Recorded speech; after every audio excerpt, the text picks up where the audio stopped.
Joo, mä haluan jakaa teille tämmöisen jutun nyt, joka on ollut mulle tosi suuri ja hyvä juttu nyt näiden menneiden vuosien aikana. Kun ei ole kaupan leipää oikein enää syö, niin mä oon tehnyt itse tällaista spelttileipää. Tää on tosi nopea ja helppo, tosi maukas. Se tehdään paistinpannulle ja mä voisin näyttää teille miten se menee. Elikkä meillä on tässä kulho. Mä laitan tänne nyt, oikeastaan voisi sanoa, että per leipä, niin semmonen pari desi tätä spelttijauhoa. Tää on nyt puolikarkeata, mutta se voi olla myös täysjyvää tai sihtijauhoa tai mitä tahansa spelttijauhoa. Spelttihän on hirveän hyvä vehnä, siis vilja, koska se on alkuperäinen lajike. Sitä ei olla jalostettu aikojen saatossa, niin siinä on ihan eri ravinneaine sisältö. Siis siellä on paljon enemmän kaikkia mineraaleja ja vitamiineja kuin esimerkiksi vehnä, jokahan on speltin jalostunut muoto. Tämähän on siis alkuvehnä. Suosittelen kaikille. Sitten me otetaan vähän öljyä. Mulla on tässä nyt luomulaatusta neitsyt oliiviöljyä. Se on oikein hyvä tämmönen perusöljy. Niin laitetaan sitä nyt semmonen pari ruokalusikallista näin. Sitten meillä on hyvä suola. Ja tämähän on luonnollista suolaa. Tässä on kaikki 84 mineraalia, mitä kehossamme muuten on. Niin ne kaikki on tässä suolassa. Meidän keho saa siitä rakennuspallikon rakentaa hyvä suolaliuoste, eli veriplasma. Sitten tässä vaiheessa, jos haluaa, niin voi laittaa myös jotain maustetta. Voi laittaa pippuria tai voi laittaa kanelia, niin sitten tulee leivästä semmoinen, että se sopii paremmin makeiden täytteiden kanssa, että vaikka hunajan ja kylmäpuristetun kookosrasvan kanssa söisi. Mutta kun nyt mä ajetaan syödä se ton hampputahran kanssa, niin mä laitan ihan vähän kurkumaa siihen. Kurkumahan on tämmönen tosi lääkinnällinen mauste, joka muun muassa ehkäisee syöpää, eli immuunijärjestelmää boostaa. Mulla ei nyt ole tarkempaa tietoa, mitä se tekee, mutta sitä voi käyttää. Sitten laitetaan vettä. Ja mä lisään sitä vettä nyt hyvin varovaisesti samaan aikaan, kun mä käsillä sekoitan tätä taikinaa. Niin tästä taikinasta saa tulla silleen semilöysää, että ei niin löysää, että se juoksee, mutta ei myöskään niin kiinteätä, että se olisi tämmönen pallo.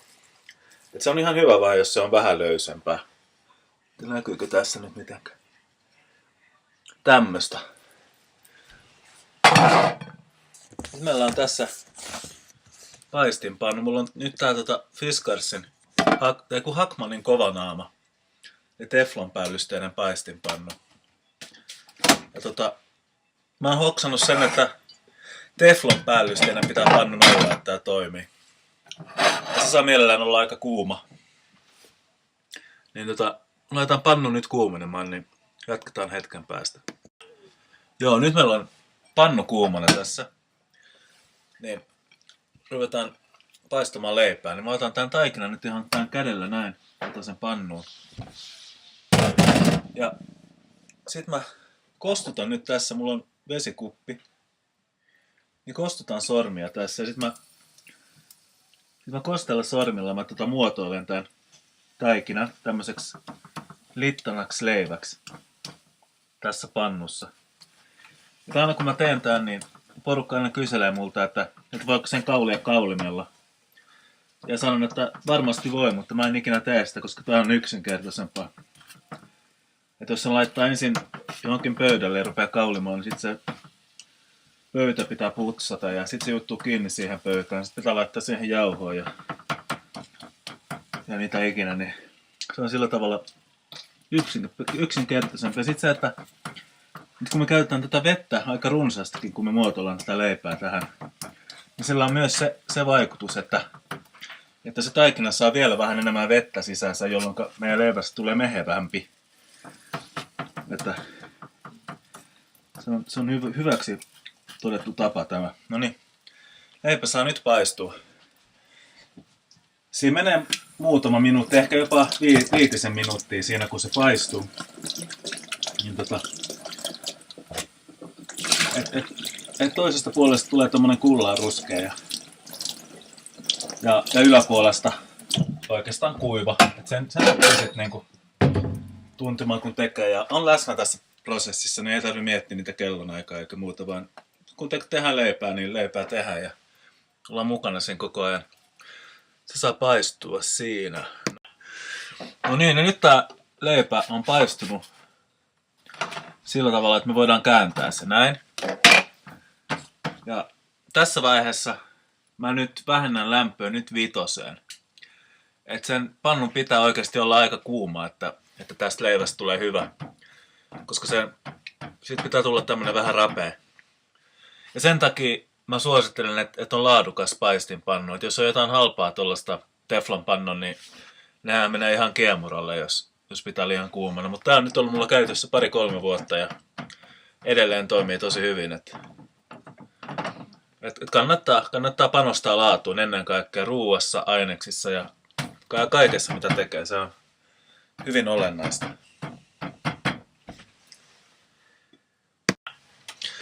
No niin. Ja nyt meidän spelttileipä on valmis. Otetaan se pois. Ja nyt tää on tosi hyvä tää leipä, koska nyt tää voi syödä ihan minkä kanssa haluaa vaan. Itse mä suosin tällä hetkellä erilaisia tahnoja, mitä mä teen iduista, pähkinöistä, siemenistä, avokaadosta. Mut jossain vaiheessa mä käytin tosi paljon pahdettua tofua, hapankaalia, ihan mitä tahansa. Ja myös makeita täytteitä voi laittaa, että hunaja ja toi kookosvoi, ne on tosi herkkuu. Ja tässä on taivas rajana. Ja todellakin se, että kaupan leipää ei tarvitse syödä. Kun tän oppii, niin se ei ole mitenkään vaikeeta. Ja tää on todella hyvä. Niin viedäänpä tässä mestarille maistettavaksi. Otatko hampunsiemen tahnaa tähän leivän päälle? Joo, kylläkin. No minä laitan niin päästään sitten syömään ja näytetään nyt, että minkä näköinen. Näkyy nyt vähän huonosti, mutta tää on tämmönen lätty, missä on nyt vihreältä tahnaa päällä. Tää on sitä hampunsiemen avokaadotahnaa, mitä tehtiin aikaisemmin. No niin, tässä on mestari Syväniemi. Cheers. Uskollisen. My pleasure. No ja. Kun smaakar? Lämmin leipä.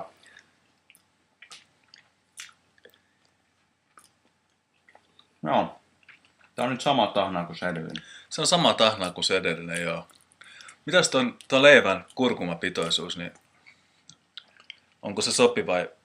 Sitä meni aika paljon, että se näkee leivän väristäkin. Pannun merkille, niin kuin sanoit. Kyllä se maistuu siellä. Ei ole kyllä liikaa. Ei ole liian pistävä. Ei. Okei.